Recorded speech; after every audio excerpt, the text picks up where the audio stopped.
תראה רגע עם החישוק, איך אתה חוזר אותו. כן, אני לוקח את העלים, פשוט מוריד אותם בצורה קונצנטרית.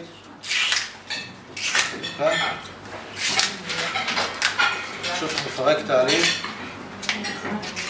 עד שאני מגיע לעלים הרכים. אוקיי?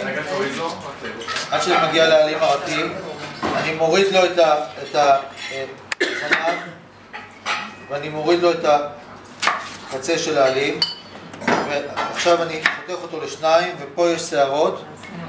זה הקטע, להוריד את השערות. מה הבעיה להוריד את השערות? אני לוקח כפית. כמה זמן לקח? זה יותר מהר כמה זמן לקח? לא. זה לא לוקח בכלל זמן, חבר'ה, זה... וזהו, ומיד אני שם לימון. אוקיי? אני שם את זה ליתר דיוק במים עם לימון. כדי שזה לא ישקר. אוקיי? והנה יש לכם חצאי לבבות.